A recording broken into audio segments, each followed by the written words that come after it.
Baik, bismillahirrahmanirrahim. Assalamualaikum warahmatullahi wabarakatuh.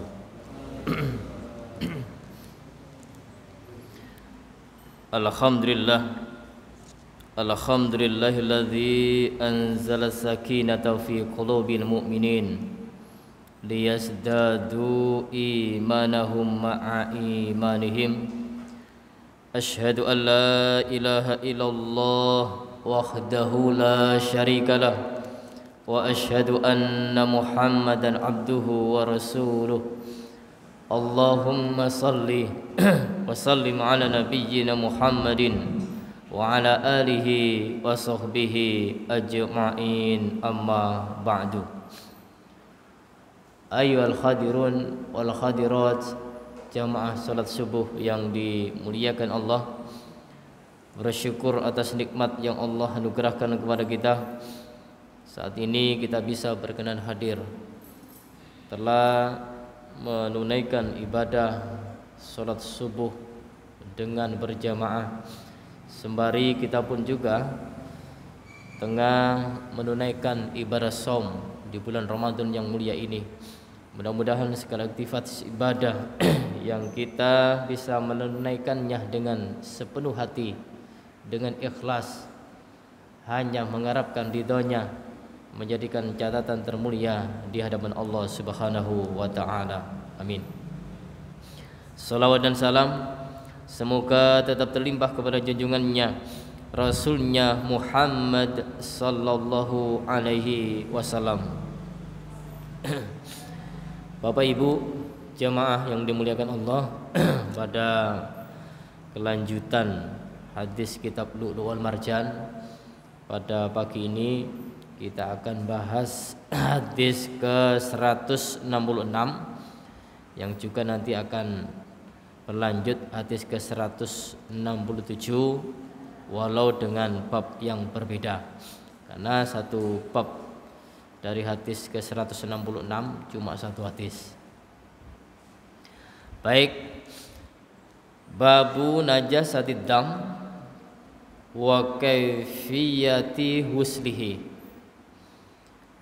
Bab yang menjelaskan tentang najisnya darah, wa kaifiyatu huslihi, dan cara mencucinya.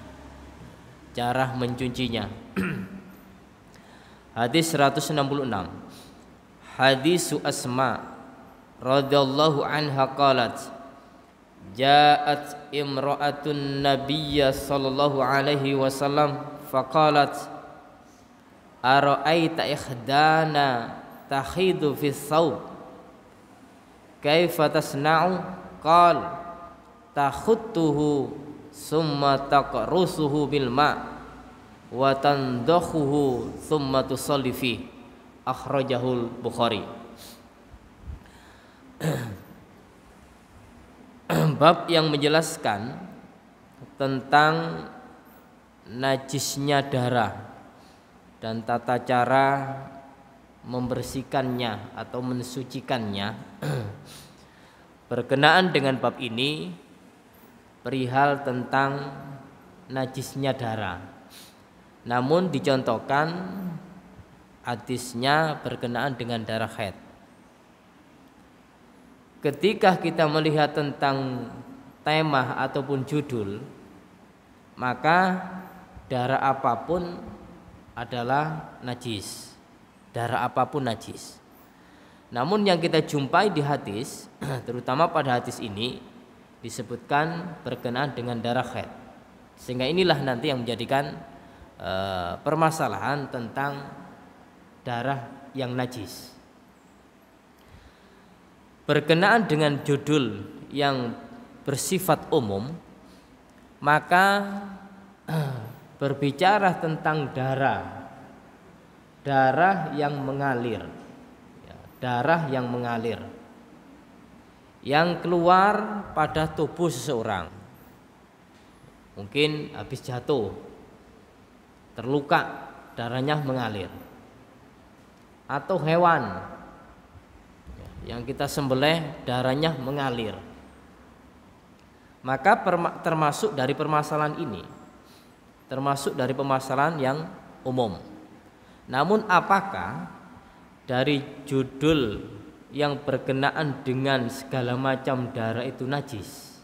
Ya, tentu kita akan mengambil sebuah hukum.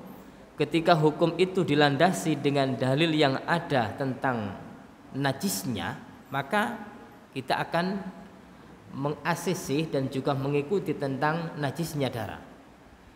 Tapi kalau ada contoh yang berkenaan dengan darah yang mengalir toh itu menjadikan sebuah hal yang lumrah, yang bisa dijadikan untuk hal-hal yang semestinya itu adalah hal yang terhormat, sementara darahnya mengalir tidak mengapa, maka itu tidak menunjukkan najis. Contoh seperti terbunuhnya Umar ibn Khattab. Terbunuhnya Umar ibn Khattab ketika beliau sedang melaksanakan sholat, ditusuk ya, oleh orang kafir yang disebut dengan ya, Abu Lu'lu. Itu pun darahnya mengalir kencang. Darahnya mengalir kencang. Bagaimana respon Umar ibn Khattab? Beliau tetap melanjutkan ya, sholat. Ini menunjukkan bahwa darah seandainya itu adalah najis, tentu sholatnya batal. Demikian juga sahabat Ammar dengan sahabat yang lain yang diutus, ditunjuk ya, oleh Rasul SAW untuk menjaga waktu malam di saat-saat itu masih genting-gentingnya peperangan. Pada saat salah seorang ya, dari sahabat yang ada tadi belum melakukan sholat, terdengar sholatnya dikeraskan oleh musuh, maka sebuah kesempatan oleh musuh, mereka menghujamkan anak panah sampai 3 kali. Saat itu pun sedang dalam melaksanakan sholat. Di saat sholat panah menghujam di tubuhnya, beliau pun juga mencabutnya dengan perlahan-lahan, dan itu pun tetap orang tersebut, sahabat tersebut melanjutkan tentang sholatnya sampai menetes darah itu ke temannya yang sedang menjaga dalam posisi tidur. Kemudian ketika tahu darahnya yang menetes ke tubuhnya kepada temannya yang dalam posisi tidur tadi, beliau bilang setelah usai sholat, ditanyakan, kenapa engkau tidak ngobrol sama saya? Beliau jawab, saya sedang sholat. Saya sedang sholat. Makna dari kedua contoh ini, sekian hadis yang menjelaskan tentang riwayat-riwayat yang sahih, maka menunjukkan bahwa darah yang ada pada tubuh kita mengalir, terluka ataupun apapun, itu tidak menunjukkan najis. Tidak menunjukkan najis, maka tetap boleh dilanjutkan untuk sholat. Tetap boleh dilanjutkan untuk sholat. Ini permasalahannya ada pada darah. Nah, cuma kita pun juga berbicara tentang secara kondisional. Ketika kondisi-kondisi yang seperti tadi adalah memang kondisi yang memang betul-betul terpaksa. Keterpaksaan kondisi yang menuntut untuk tetap melanjutkan sholat, memang pada saat itu, pada saat sholat beliau diserang. Sehingga kalaupun toh tidak dalam kondisi yang darurat, kondisi lumrah, kondisi yang biasa fair, darah yang mengalir pada tubuh kita, kemudian ya sudahlah nanti aja ya, kita lanjut saja untuk menunaikan sholat, padahal darah mengalir itu adalah belum melakukan sholat, maka kita bersihkan dulu. Ya, kita bersihkan. Tapi untuk penentuan najisnya tidak najis. Nah, sehingga darah yang mengalir pada tubuh kita, ya kita seyogyanya untuk membersihkan, karena termasuk daripada hal-hal yang kotor. Ya, hal yang kotor belum tentu najis, tapi najis pasti kotor. Nah, ini berkenaan dengan judulnya. Kemudian masuk ke hadis. Nah, baru inilah yang menyebabkan, yang menjelaskan tentang najisnya darah. Dicontohkan dalam hadis ini adalah darah haid. Hadis Asma yang beliau pernah mengatakan, beliau pernah menceritakan telah datang seorang perempuan ke Nabi. Ya, ini Rasulullah SAW, ya, banyak kalangan sahabat atau sahabiyah yang punya masalah, tanyanya ke beliau. Karena beliau saat itu pun juga masih ada dan bisa ditemui. Kalau tidak bisa ditemui, maka kebanyakan pun juga baik sahabat ataupun sahabiyah itu juga bisa tanya kepada istrinya Aisyah.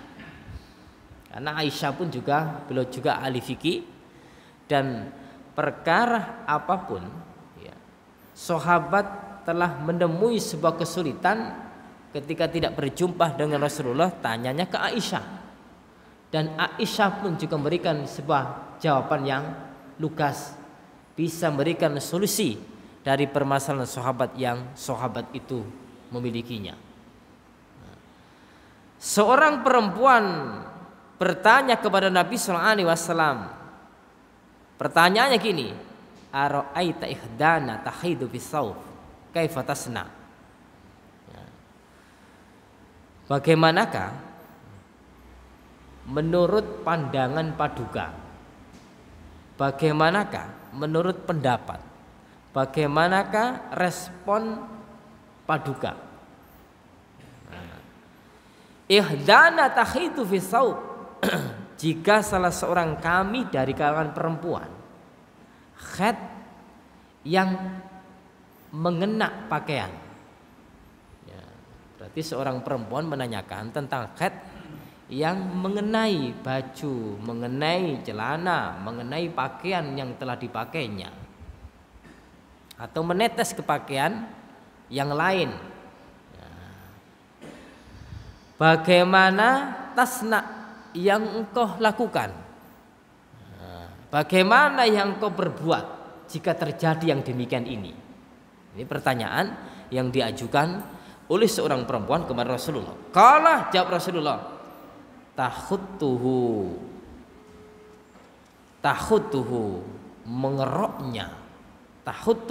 mengeroknya. Ngerok. Jadi kalau kering dikerok. Tsumma takrusuhu bil ma', kemudian menguceknya dengan air. Wa tanzahuhu, dan mencucinya. Tsumma tusalli fihi, lantas melakukan sholat dengan pakai pakaian yang habis terkena haid yang sudah dilakukan 3 tahap tadi. 3 tahap. Proses 3 tahap. Cara membersihkan darah haid. Yang pertama dikeruk. Ya, dikeruk. Takhutuhu, punya kuku, dikeruk dengan kukunya. Keruk itu bahasanya banyak itu. Boleh boleh menggaruk, boleh mengeruk, boleh mengopek aja no. Orang bahasa kalau mengucap nanti ini takhrusuhu, dikeruk karena kering. Nah, atau boleh dicongkeli. Pak, saya nggak punya kuku, punya apa? Ya pakai alat kayu atau apapun, maka dikeruknya, dicongkeli yang kering tadi dengan alat. Ini menunjukkan kalau darah haid itu sudah mengering. Namun bagaimana prosesnya? Yaitu yang pertama. Yang kedua, menguceknya, takhrusu, diucek. Sehingga yang melekat tadi akan pudar. Maka setelah 2 tahap ini diucek dengan air, lantas yang ketiga dicucinya, dibilas, dibasuh sampai bersih. Walau upaya sampai bersih ini, ya, upaya secara maksimal, secara syar'i sudah kita lakukan, toh itu nanti masih membekas di pakaian, itu sudah tidak mengapa, ya, sudah tidak apa-apa kita pakai, karena ya sulit sekali darah haid itu adalah ketika melekat menempel di baju, di pakaian, kemudian hilang semuanya, itu pun juga amat susah. Sehingga realita ini pun juga digunakan untuk sholat, itu tidak mengapa, ya, tidak mengapa. Maka syar'inya bebas, walau secara hukminya itu masih ada, masih melekat, tapi syar'inya tidak mengapa. Ya, ini darah haid yang melalui proses tadi dengan 3 proses menunjukkan bahwa darah haid itu adalah darah yang najis. Allah berfirman dalam surah Al-Baqarah ayat 222, wa yas'alunaka 'anil mahid, mereka tanya kepadamu wahai Nabi tentang haid. Kul, katakanlah, huwa adza. Haid itu adalah kotor. Maksudnya mengenah kepada sesuatu ataupun tidak mengenah kepada sesuatu, bahwa sejatinya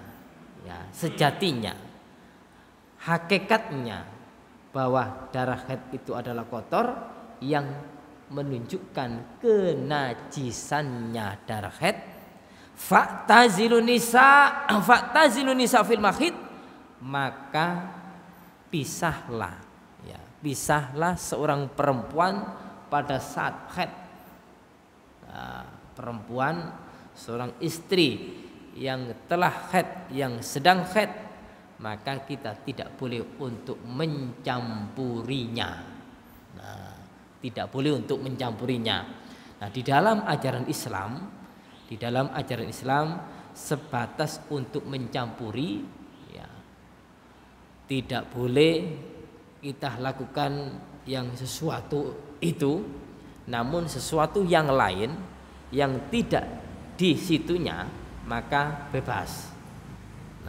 Islam masih memuliakan seseorang yang mengeluarkan darah haid, itu pun masih bisa disentuh.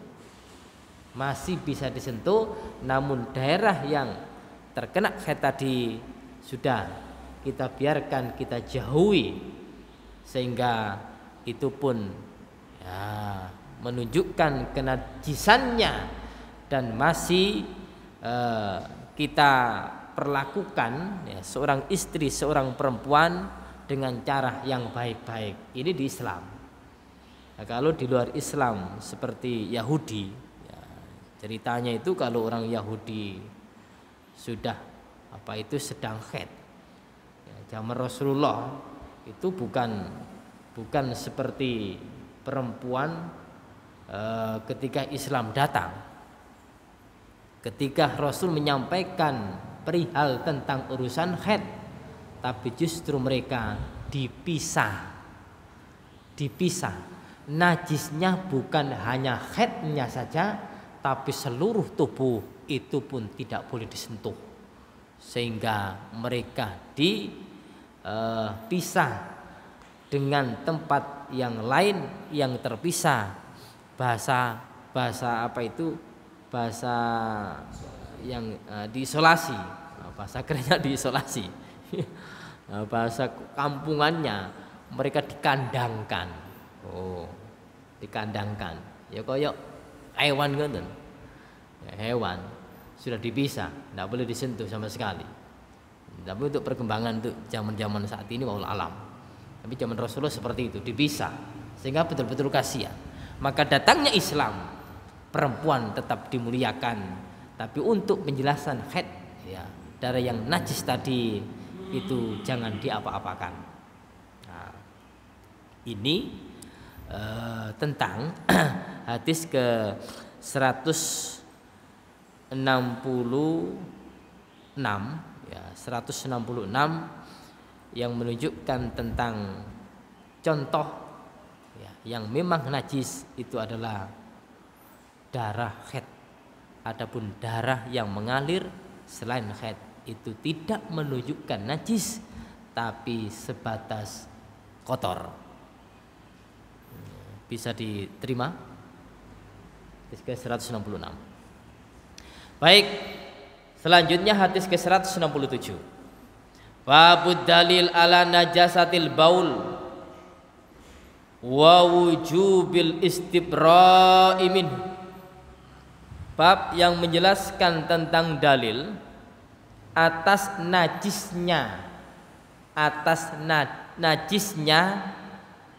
air kencing dan wajibnya untuk membersihkan diri dengannya ya, dan wajibnya untuk membersihkan diri dengannya.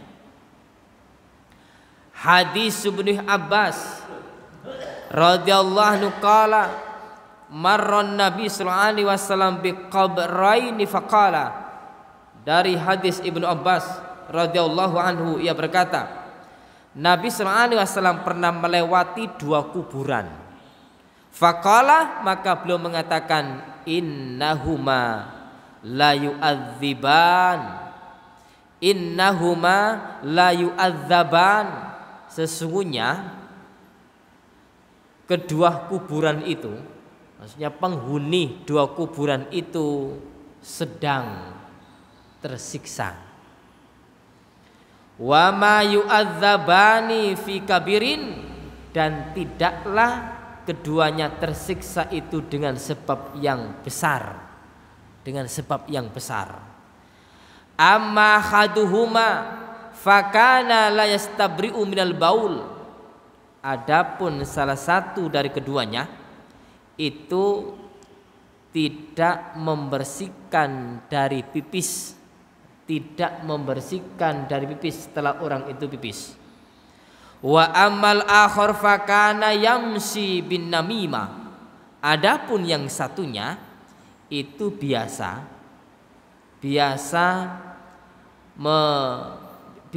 berjalan dengan adu domba, nah, dengan mengadu domba.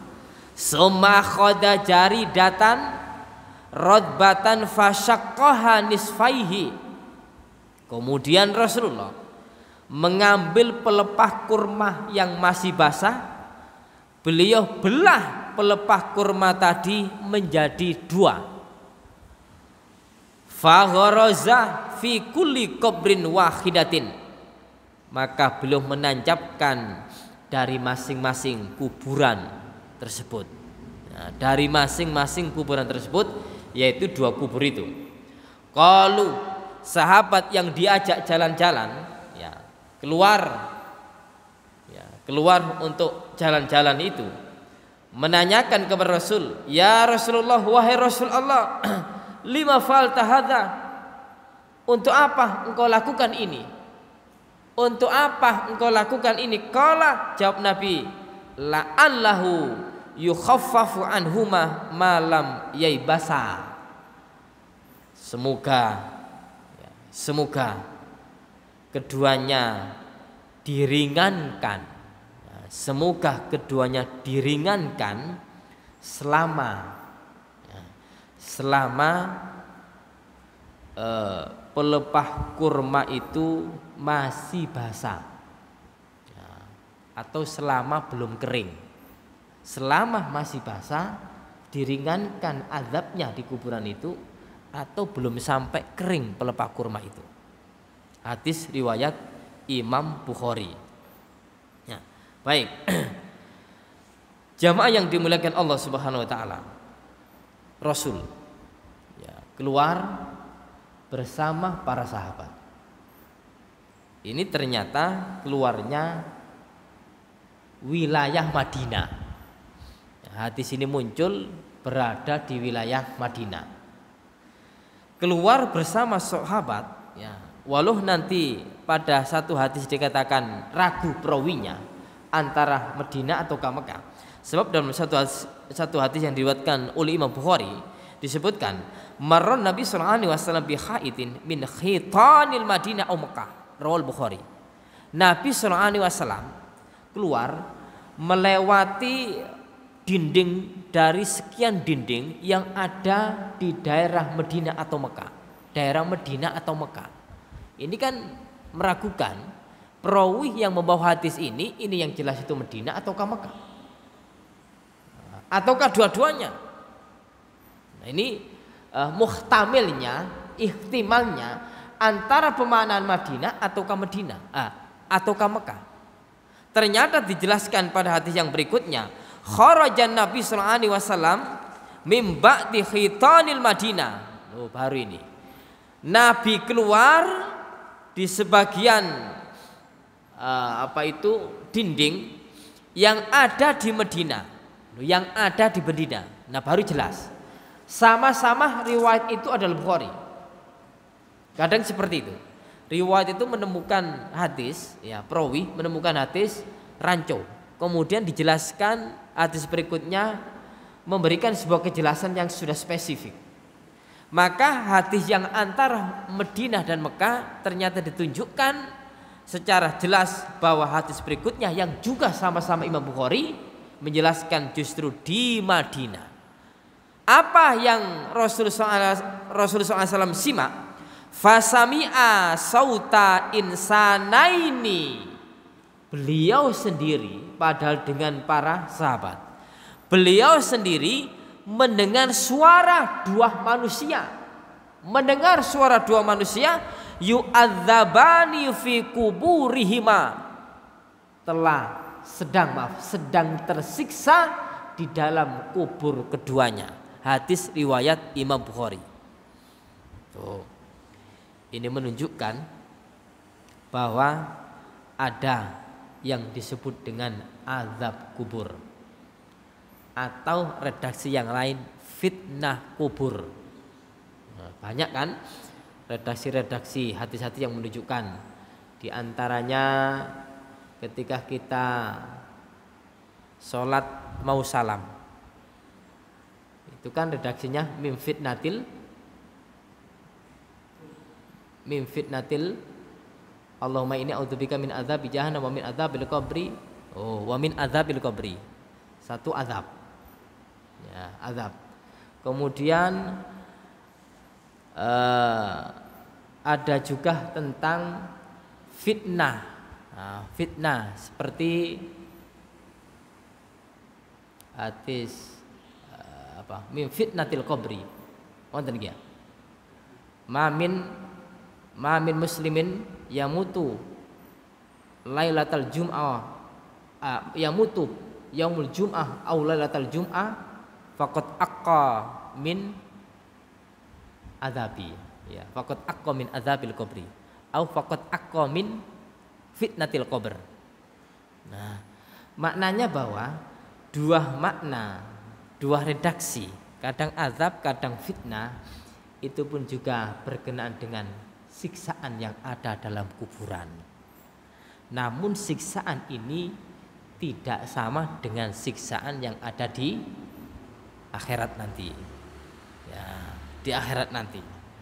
Nah, di dalam justru dalam penjelasan Al-Qur'an, ya, dalam penjelasan Al-Qur'an tentang kesedihan dan kesusahan orang-orang yang sedang berada dalam kuburan, kalau hidupnya itu memang, ya, luar biasa buruknya kejahatan yang senantiasa orang itu lakukan, maka kesedihan dan kesusahan yang ada dalam kuburan itu pun juga luar biasa.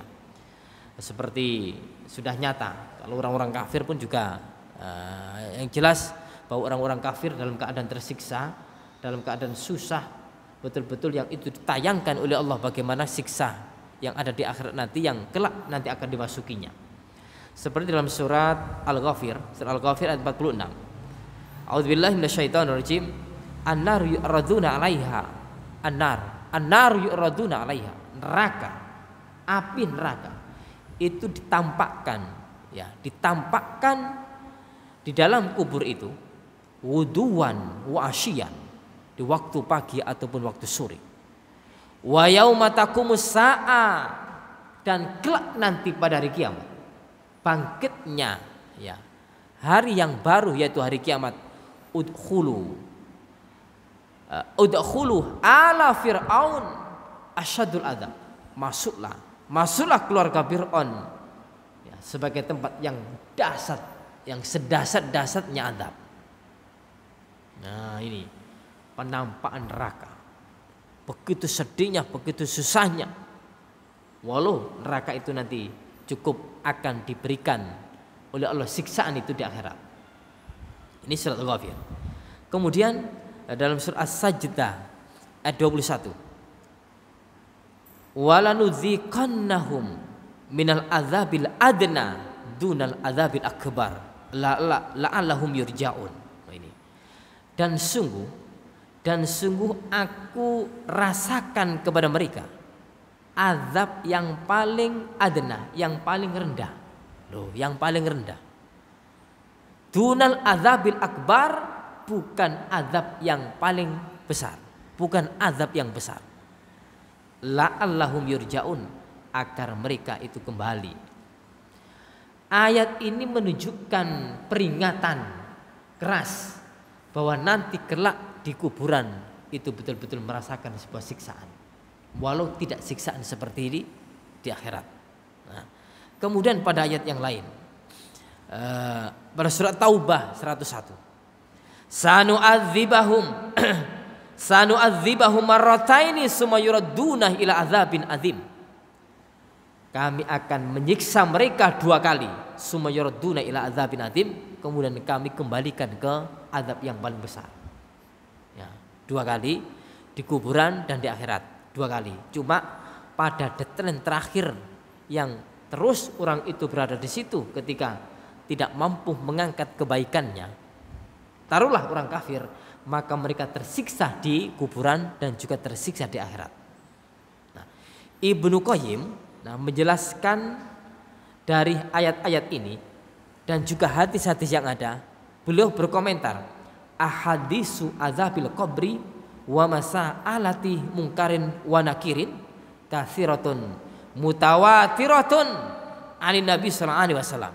Ini dalam kitab Syarhu Aqidah At-Takhawiyah, hadis-hadis yang menunjukkan tentang azab kubur dan permasalahan, maksudnya pertanyaannya mungkar dan nakir itu sangat banyak dan mutawatir dari Nabi sallallahu alaihi wasallam. Nah, kemudian pada sekian ayat dan sekian hadis, ya, kita telaah kembali bahwa Rasul SAW dengan para sahabat jalan-jalan di kuburan yang ada di Madinah. Beliau melewati 2 kuburan yang beliau lewati. Ternyata 2 kuburan itu, ya, manusia yang ada dalam kubur itu dalam keadaan tersiksa. Didengar, disimak oleh Nabi. Para sahabat yang lain tidak mendengar. Ini menunjukkan mukjizat, khususnya Nabi. Nabi sampai tembus, ya, alam gaib terdengar oleh Nabi, dan itu yang Allah tunjukkan, yang Allah berikan, sebab yang lain saat itu tidak mengetahui sama sekali dan tidak mendengar sama sekali. Sehingga sampai-sampai sahabat itu tanya, ketika Rasul SAW melakukan sesuatu yang melakukan sendiri,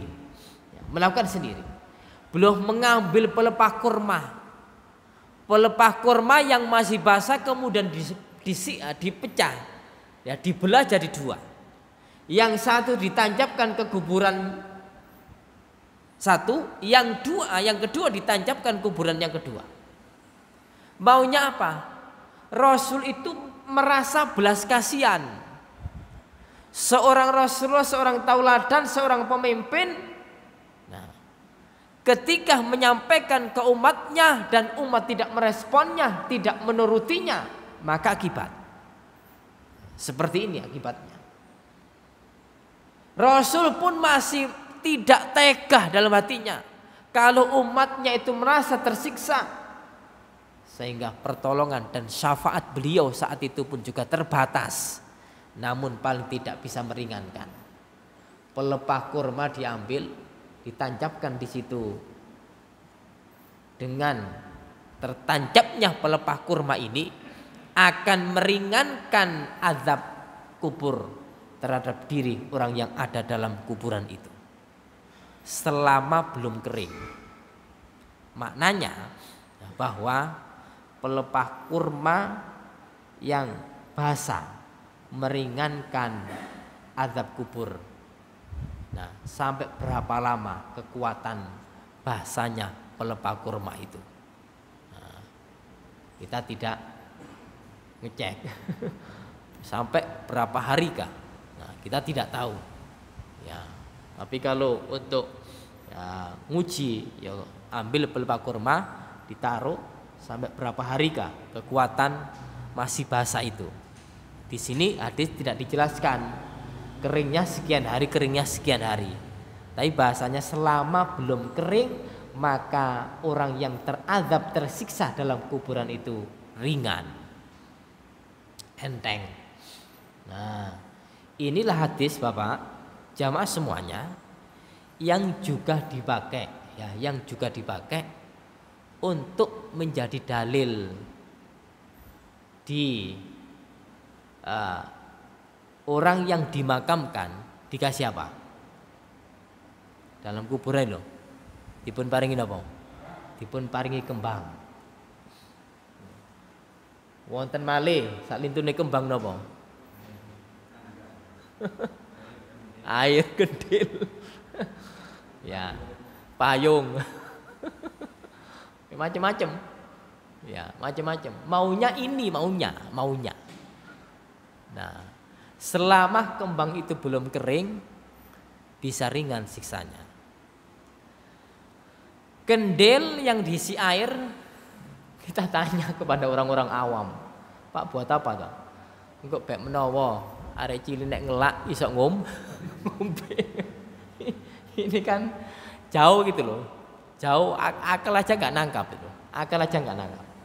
Kemudian payung. Ya, payung. Nek kapane kepanasan nek ana payunge ya gak kudanan iso ngiyup. Nah, ini akal-akalan gitu loh, akal-akalan. Maka untuk hal ini Bapak Ibu, ya bahwa dalil yang semestinya khususnya Nabi dipakai umum tidak bisa. Tidak bisa. Maksudnya apa? Nah, maksudnya kalau tadi mengambil dalil istimbatnya itu pelepah kurma aja bisa meringankan, itu mujizat. Nah, kita tidak punya. Dan itu khususnya Nabi. Nah, sehingga cukuplah ya yang kami pahami dan kami sampaikan bahwa seperti di Jazirah Arab itu, kalau memakamkan itu langsung kita apa? Bahasa isturuki, kemudian dikasih tanda, selesai. Ya, selesai. Untuk dalil ini dijadikan tanda sebagai peletakan kembang dan lain-lain. Itu untuk hal ini kami tidak memilih itu. Kami tidak sepakat. Kami tidak setuju. Sehingga hal ini khususnya Nabi, buktinya bahwa ini hanya didengar Nabi saja.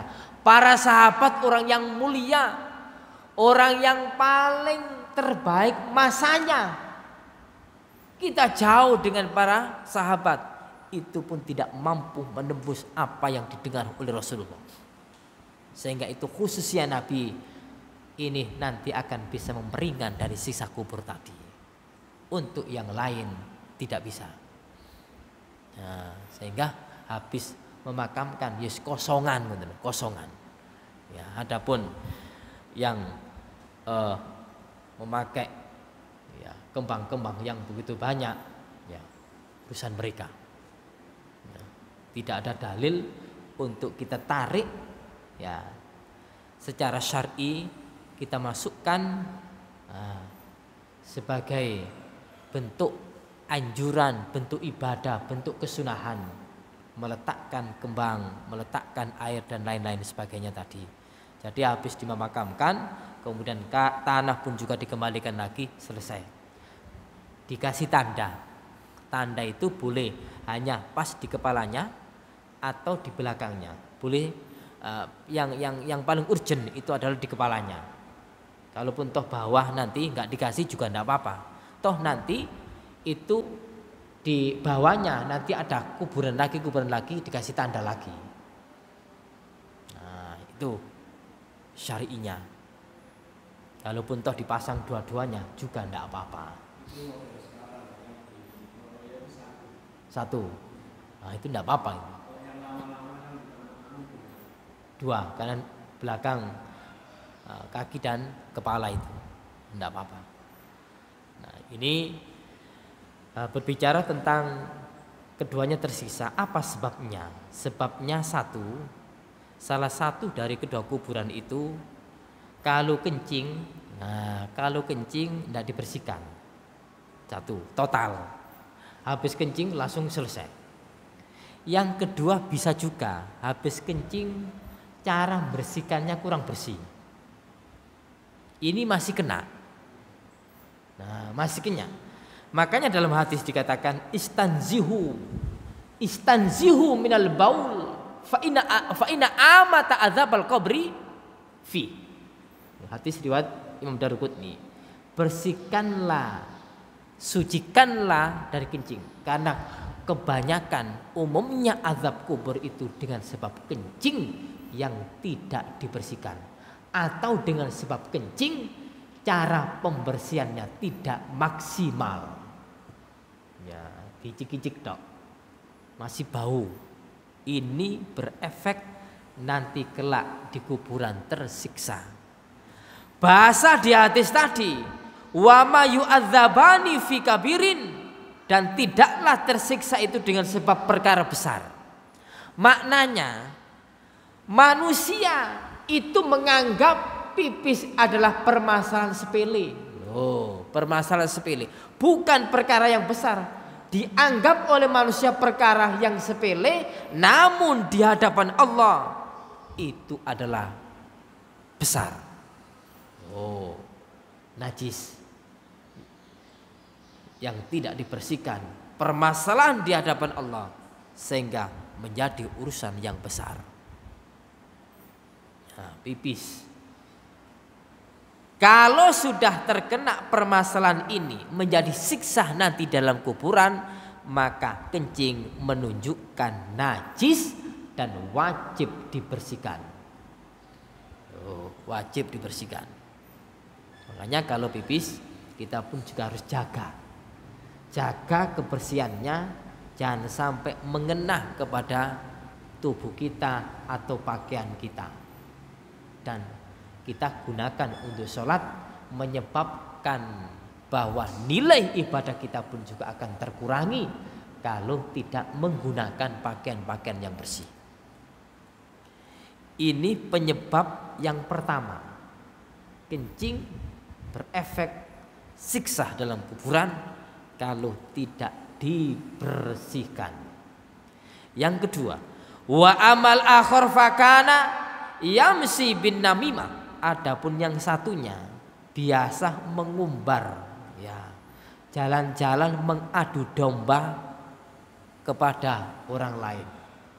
Adu domba itu ucapan yang buruk yang memberikan efek tidak baik, memfitnah kepada orang lain, mengadu kepada orang lain agar orang lain itu tersumbat nafsunya, marah, sehingga terjadilah cekcok, terjadilah marah, terjadilah benci antara satu dengan yang lain. Nah, adu domba ini kegiatannya kalau zaman Rasulullah, orang-orang kafir, Abu Lahab dan istrinya Ummu Jamil, kelop niki pun. Ya, si Ummu Jamil ngumbar hawa nafsunya adu domba kepada perempuan. Abu Lahab pun juga menyerang Rasulullah dengan mengadu domba terhadap orang-orang khususnya dari kalangan laki-laki. Demikian nanti kalau kita lakukan di zaman ini, siapapun orangnya, umat Rasulullah mengadu domba orang lain berefek buruk, maka ini adalah haram, menyebabkan nanti di kuburan tersiksa. Kalau memang itu orang buruk, nah orang jahat memberikan efek yang tidak baik kepada orang lain, kita sampaikan kepada orang lain, tidak apa-apa, karena berbahaya. Karena berbahaya. Contoh, si A ini pencuri, 1 kali kita diamkan, 2 kali kok terusan, maka kita hendaknya menyampaikan kepada orang lain, hati-hati dengan si A. Ya, barang ditaruh depan hilang, saya tahu betul bahwa si A yang mencuri. Di masjid pun juga demikian, sandal sering hilang, nggak ada yang lain kalau si A, kalau bukan si A. Itu orang itu kita sampaikan ke jamaah, tidak apa-apa, itu untuk menyelamatkan. Nah, kalau untuk menyadarkan, ya kita sampaikan per person. Kemudian kita baik-baik, yang lebih baik nanti kita panggil dulu. Kok si tambengai, ya baru kita sampaikan. Nah, teknis-teknis seperti ini dakwah.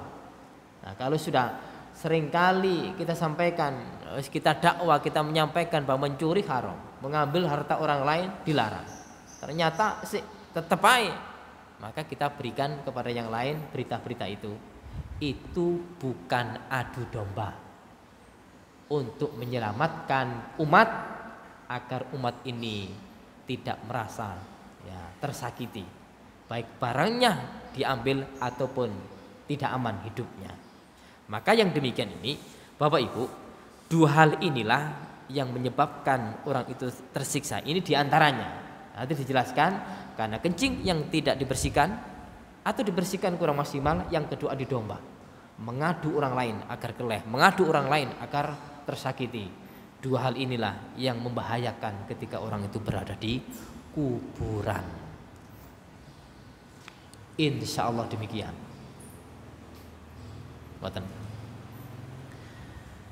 Baik Bapak Ibu jamaah yang dimuliakan Allah, dari 2 hadis ini mudah-mudahan bermanfaat untuk kita semuanya. Akhirul kalam, kita tutup dengan doa kafaratul majlis.